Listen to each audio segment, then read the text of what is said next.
Un chemin, c'est comme un bois précieux, à sculpter, à tourner, comme le bois sec, coincé dans l'étau.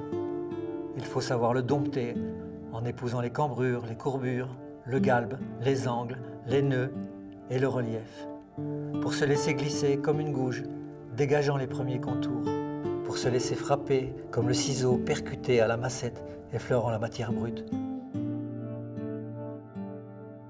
Un chemin, comme une bille de buis torturée, c'est un cadeau, une offrande de la nature. Cela ne se refuse pas. Le silence de l'eau, vous allez longer une grande rivière que j'adore. Le silence des mots, parce que ça fait mal parfois. On peut partager dans le silence et là aujourd'hui vous allez traverser des grands moments de silence et ça sera des grands moments de partage. Donc il faut profiter, il faut s'enrichir, il faut se nourrir, il faut s'imprégner. Et j'espère que vous allez profiter d'un grand jour. Et puis il y a eu un 5, 4, 3, 2, 1, puis c'était parti.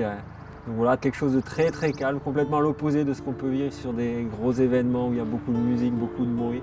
J'ai trouvé que ça avait donné un petit caractère un peu authentique, quelque chose de très intime. Le début était vraiment grandiose, le lever du jour, la chaleur qui revient. Puis d'un coup, boum, une cassure. J'ai eu le sentiment que c'est à ce moment-là que ça rentrait dans la course. L'eau qui s'accélère, de la mousse, du blanc, de l'écume, voilà, c'est signe que c'est parti, quoi. Il y a de la pente, il y a des rapides, c'est un torrent et il va falloir engager dans la descente maintenant.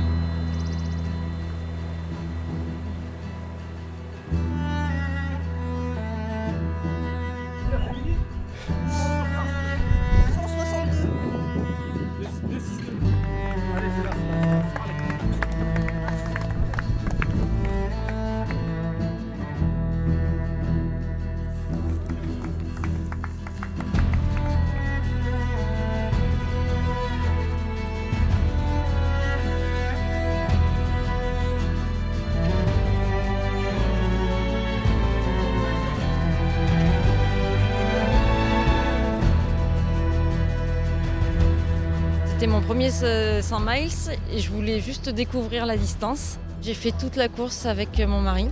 On a débuté ensemble et on a fini ensemble. Donc c'était un beau partage. Je suis kayakiste, donc j'ai fait quelques années en équipe de France, moins de 23 ans en kayak. Et puis après, j'ai passé le concours prof de sport pour devenir entraîneur. Donc aujourd'hui, je suis entraîneur des équipes de France en kayak. Je suis basé à Pau sur le site d'entraînement des équipes de France. Donc j'avais pas de plan très défini, j'avais pas d'endroit où j'allais attaquer, mais je sais que je suis plutôt un bon finisher. Donc j'étais parti avec l'idée de vraiment être à l'écoute. Et c'est ce qui a plutôt pas mal marché, parce qu'avec un départ très rapide, je m'y attendais vu le profil. J'ai quand même réussi derrière à trouver des ressources.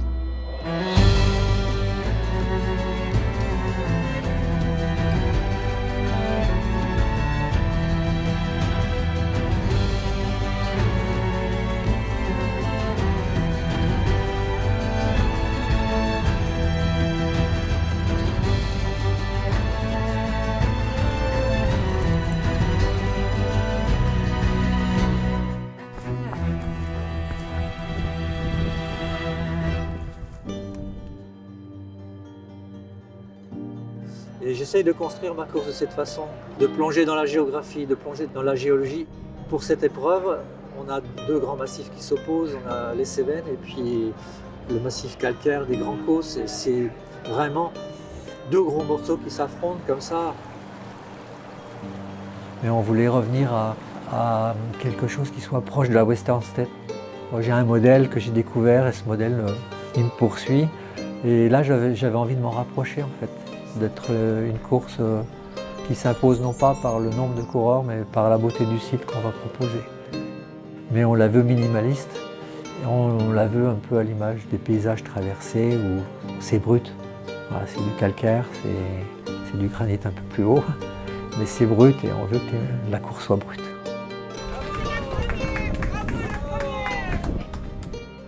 Ouais, ça va, bon, de plus en plus dur, hein, normal, plus les kilomètres défilent, plus c'est dur. Le terrain il est un peu plus technique qu'au début.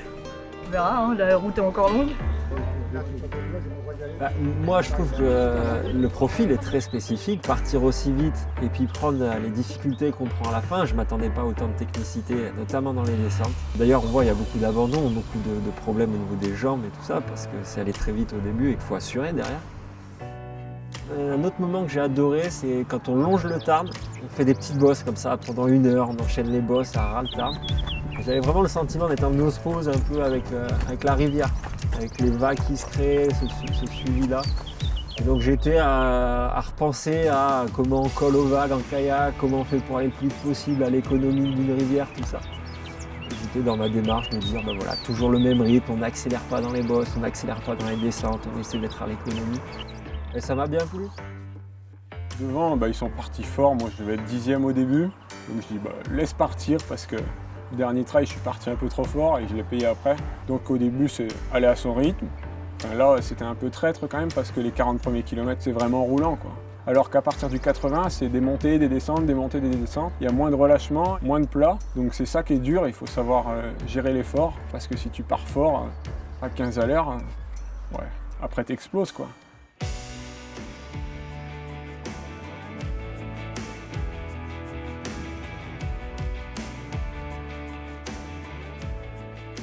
Et Ramon, je l'ai doublé au kilomètre 100, juste avant le 100 dans la descente. Là. Et après, il ne m'a pas rattrapé dans la descente, alors que moi, je ne suis pas un très bon descendeur. Et j'ai vu qu'il était dans un sale état, le pauvre. Bon, malheureusement, il a abandonné, mais je pense qu'il est parti fort. Ouais. C'est avant d'arriver au ravito, au 109e. Là, c'était magnifique. Il y avait une grosse montée, mais il y avait le Tarn, la vallée. Ça portait bien le nom de la course, quoi. Franchement, c'était magnifique.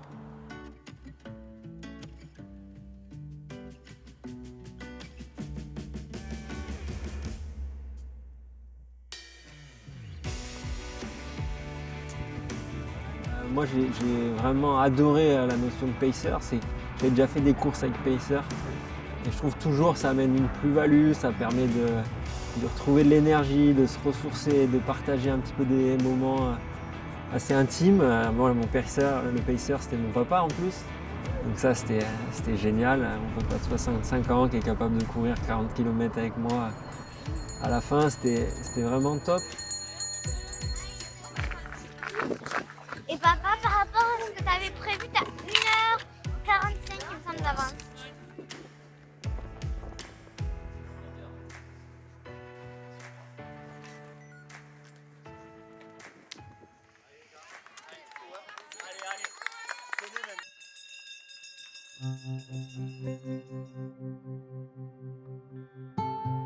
On a changé de stratégie avec mon papa qui était pacer.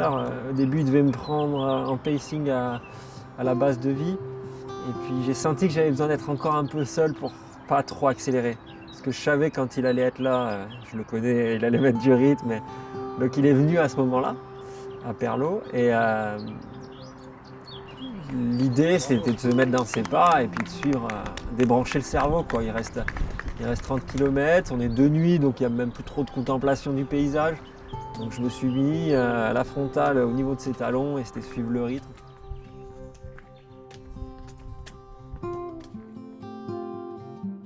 Après le ravito du 127e, là j'ai regardé sur le live et j'ai vu que le 3e il était à 10 minutes.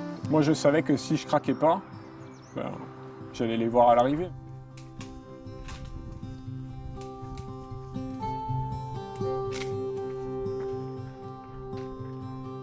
Il est 2h du matin, les rues de milieu sont vides, presque.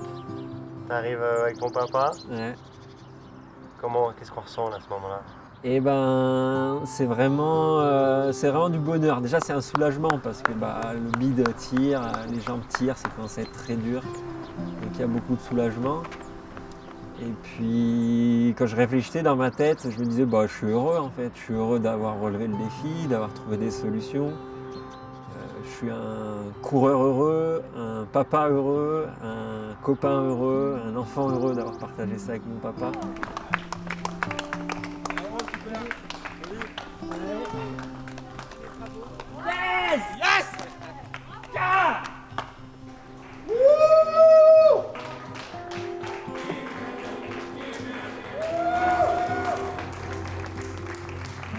C'était énormément de bonheur.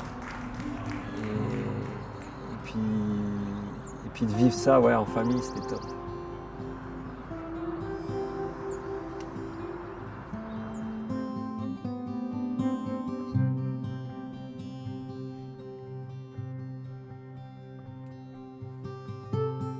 Je me suis placée petit à petit, j'ai remonté les filles, je suis arrivée 3e et malheureusement les 2 premières ont abandonné, donc je me suis retrouvée première. Donc c'était pas du tout prévu, non.